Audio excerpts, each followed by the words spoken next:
Today, the US v China. Who's going to win?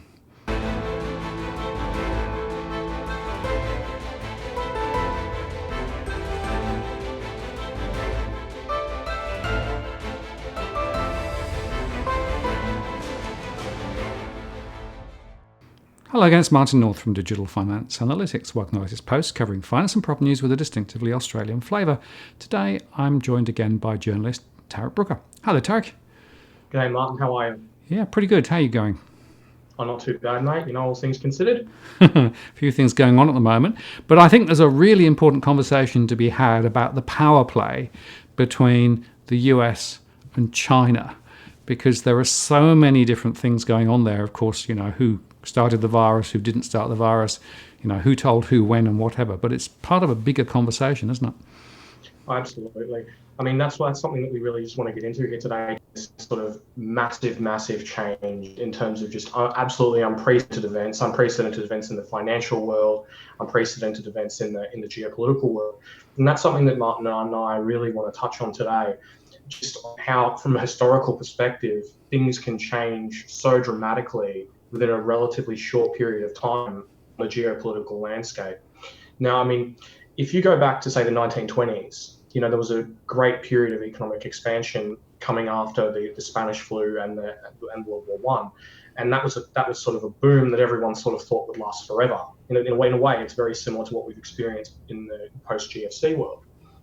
But then in just a few years, we went from having an unprecedented boom to all of a sudden you saw things like the rise of Hitler, you know, who came out of nowhere. In 1938, Hitler got 2.6% of the vote in the German elections, and he was largely considered a laughing stock by most people. And then, you know, 5 years later, he was Führer of Germany, you know, and in that time, German unemployment went up almost fourfold.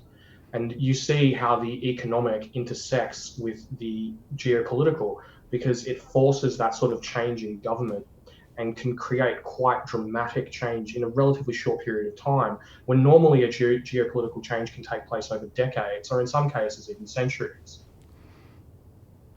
Yes, and I think that sort of shock and sudden change is something which many people would just never consider likely to happen, but it can move quite quickly. And I suspect that it's part of this bias towards US good, China bad.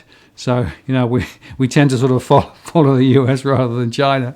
And unfortunately, it seems to be there are some behaviours in both sides, both China and the US, look actually remarkably similar. Generally, great powers behave relatively similarly. You know, obviously they both put their different spins on their actions and on their decisions, but in reality, they both act in self-interest. You know, and I think there is no sort of good or bad in the world of geopolitics.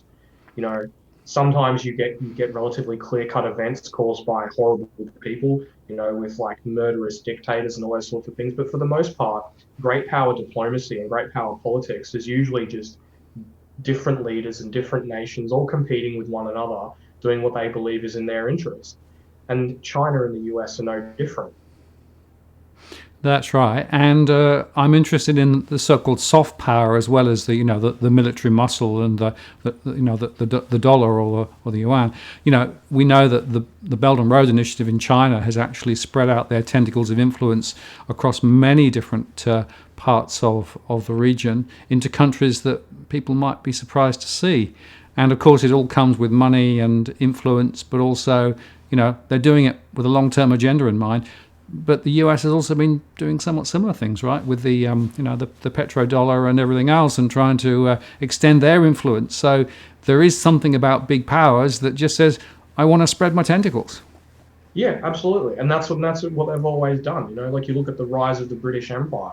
You know, a tiny little island nation went on to rule, you know, what was it, nearly a third of the world, and China's no different. And the reality is, despite the fact that America seemed like a relatively uninterested player in global politics, aside from their obviously key interests, you look at where the sort of CIA have local operations offices and stuff like that, and local agencies, and it's all over the world. You know, it's like if you look at a map of US bases across the world, you'd be American bases in far-flung places in the middle of nowhere in some cases, and people don't realize that. They just think of the sort of like the aircraft carriers and all that sort of stuff, but there are little bases here and there all across the world looking after American interests and making sure that American interests are respected by the relevant parties in the region.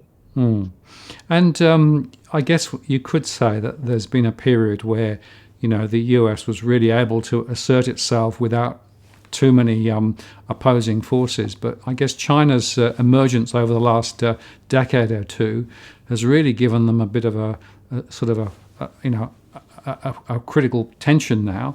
And it's an interesting question, I guess, as to whether, in fact, China is going to ultimately supplant the US as being top dog, as it were, or whether actually the US will be able to still stay as top dog. They've got the dollar, of course, and they've got military might. But there is that tussle there, isn't there? Absolutely. I mean, I think that there's been a lot of hubris in America for a long time, and I think that they've been shocked out of that over maybe the last 4 or 5 years, particularly with the rise of Trump and him, sort of putting that on, every front page, every newspaper, and ramming home exactly what the costs of globalization are to the average American. But to go back to your point, it really is a bit of a wild card, because at the start of the year, if you had have asked a collection of experts, do you think China will supplant the US? I'd say a good chunk of them would have said yes, that's a reasonable possibility. But I think asking that same question now, you get a very different set of answers, because we don't have adequate data on exactly how much damage has been done to the Chinese economy, how much damage has been done to the psyche of the Chinese consumer. I mean, there was a report in Bloomberg today that a Chinese research firm did a study into the true scale of Chinese unemployment, and they concluded that it was around about sort of 20%, and about 70 million people have lost their jobs. Except then they retracted that and they said, no, no, no, no, no. Our analysis was, and I quote, obviously flawed, and we will listen to the official Chinese Communist Party figures from now on. So I don't think that China is in anywhere near as strong a position as it was before. At least, I mean, they spend all these trillions of dollars. I believe they've lent $5 trillion externally, to all these different nations across the world. And it's looking like at this point that they're going to need every dollar they can get their hands on to reflate their economy, to support households, to keep industry going. You've got state-owned enterprises handing out pay cuts to prevent, and this is a quote from Bloomberg, to prevent massive layoffs. And I don't think you would have heard the word massive layoffs associated with China at any point, and now here we are. And I think that relative to America, despite the fact that America has, what is it now, 25, 30 million people unemployed as it stands, America has the Fed and America has the dollar. And right now, the Fed is, for better or worse, holding up the global financial system. Well, absolutely. Yes, we've discussed this a few times, and I have on the other channels as well that I'm involved with, because essentially most of the money that the Fed has actually, been using is not gone directly to households and businesses in the US. It's actually gone to the big financial organizations, the big corporations, and it's all about the financial plumbing. And of course, through their swap lines, they can flow that into other central banks and other places. So the Federal Reserve is essentially supporting the whole financial system. Yeah, exactly. Like you look at, say, for example, bond spreads across the world. While there are certain places that are obviously less affected, say places like in Europe or in Asia, that obviously have their own central banks and their own inherent differences. The reality is that bond yields have been suppressed from the sort of great heights they were heading to when this sort of reached fever pitch in sort of the start of the last week of March. And I think that's really key, because even here in Australia, we saw our offshore borrowing costs in terms of bond spreads more than double pretty much just within a few weeks. So they're not just backstopping, there's the perception that yes, they're backstopping US junk bonds, they're backstopping US shale oil and all these different things. But that has the effect of backstopping effectively the entire world. And just while we're on that, I think it's interesting that people think that the Fed is going to backstop the entire world, and that's the perception that the market has. But in terms of actual bond purchases, their actual involvement is going to be remarkably minimal. Yes, well, of course, it's a matter of if they say a lot and do little, that can sometimes be as effective as doing a lot. And they did actually say that they would bring forward their intervention, for front load it.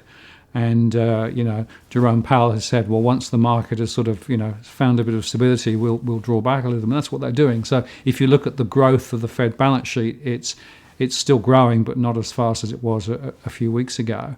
But if you compare that with what China is saying, China has said, well, we will do some stimulus to support the economy, but we will be focused. We won't do the same massive amounts that we did previously, which suggests to me that there is a difference of strategy between the two major powers in terms of their approach to supporting their economy and the banking system. I mean, they have taken the rates down in China to make it more effective for entities to borrow, but they haven't done the same massive exercise that the Fed has done. So there is a strong difference there, isn't there? Indeed, I mean, I don't think that the Chinese have the same scope. I mean, the Fed is just, going off tap. They are throwing, the kitchen sink at the problem, the money print going brrr, as they say on Twitter, and that's because they can. Yep. They have the global reserve currency, they have the most powerful military on the face of the planet, and the largest economy. They can get away with doing that sort of thing. But I think that there is this feeling in Beijing that they know they can't do that. Within the Communist Party, it's widely accepted that the 2008 stimulus, that the magnitude of it was a mistake. And that's something that's a key theme that's been running through the Chinese media and even the English language Chinese press that we've seen over the last few months. I think you posted an article saying that they may even consider austerity and sort of, a much more controlled approach rather than the sort of let's throw money at everything, let's build 1 million apartments and roads to nowhere. And I think they realize that they don't have the same scope to do that. And I think that because they are the world's largest exporter, they're in a position where they're going to be forced to assess how the global economy is faring before they can really throw the kitchen sink at stimulus if they choose to. Because if the world continues to struggle, there's no point firing up all the factories and getting all the workers back, on full hours and, just start cranking again, if there's not going to be anyone to buy these products, and if all it's going to do is just create enormous deflation. So I think that for the Chinese, they don't have the resources and they don't have the scope to be able to do what the Fed is doing and to be able to even perhaps do what they did in 2000. Maybe they can, maybe they can't. But I think that's a really, really key point because it shows that there are limits to Chinese, to the Chinese story, to the sort of, China is going to rise, China is going to crush everything in its path, and Australia is going to ride happily on its back for the next 30 years. And, I think that's really, really important. Like you look, Westpac had a great chart the other day of coking coal prices. Like you look at them, going all the way back to 2008, they absolutely skyrocketed as the Chinese steel mills fired up, as the stimulus, kicked off. And then you look at now, and the price is dropping quite strongly. And that really tells us a story of what the market thinks is actually going to happen in China. I mean, we've got iron ore, which is apparently the safest commodity on the face of the planet somehow. Meanwhile, oil and everything else is, collapsing. And, you look at coking coal, and it tells a very different story of a China that isn't perhaps as strong as people are making it out to be. Well, it is very interesting, and it's very important because, of course, some time ago I was reading articles suggesting that the mighty US dollar might ultimately be supplanted by the yuan or some other currency as, these sort of big geopolitical swings happen. I think I'm with you in suggesting that's perhaps a little less likely now. But it does actually beg the question, if you take a slightly longer term view, then who else might come through the middle. I'm thinking of the 2000 Olympics and the speed skating, and everybody disappeared, and somebody from the back came through and won, and that was Australia. I mean, it makes you wonder whether there are other powers that we should be thinking about here in terms of these big geopolitical plays. I'm thinking of India, for example, or maybe even Indonesia down the track, because they have some of the hallmarks, it seems to me, of potential to become major players if they aren't already. Well, exactly. I mean, I think the thing that we are facing here in the West, and even amongst all the traditional players, Russia, Europe, the US, Japan, we're all facing various issues with our demographics that are going to crimp our economies and make things more difficult for us going forward. But as you say, places like India, places like Indonesia are going to be, they're going through their demographic peak in the future, while ours is already behind us. So I think that's really important going forward, because we don't know exactly what's going to happen. We don't even have an idea of what's going to happen. We are at this crossroads at the moment where, like 1929, whether the magnitude of the shock is going to be as large remains to be seen. But we are at that crossroads of change.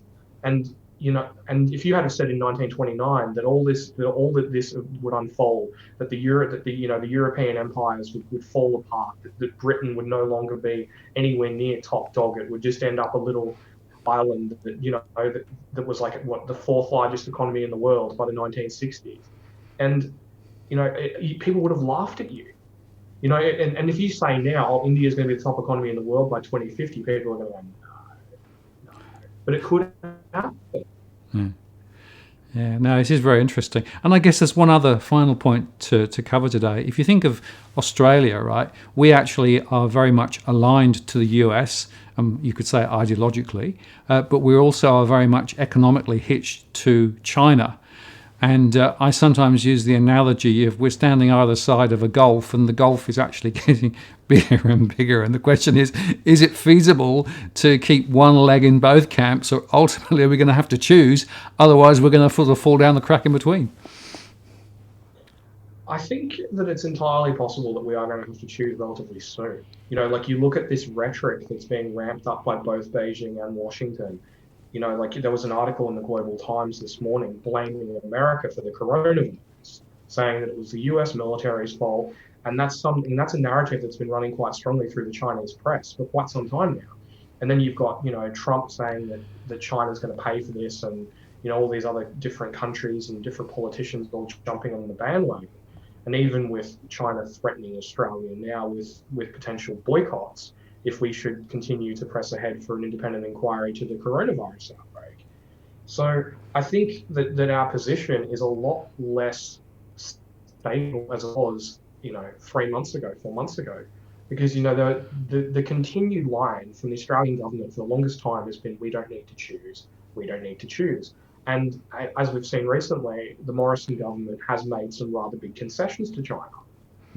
They refused a request by the US to participate in naval exercises in the South China Sea, which was a big deal. And then they also let the Chinese fleet into Sydney Harbour on the 30th anniversary of Tiananmen Square, in which the people of Sydney woke up to Chinese flags and warships in the harbour, absolutely unannounced to them. So I think that things have really changed quite significantly. And I think the key factor for Australia going forward is going to be China's relative strength.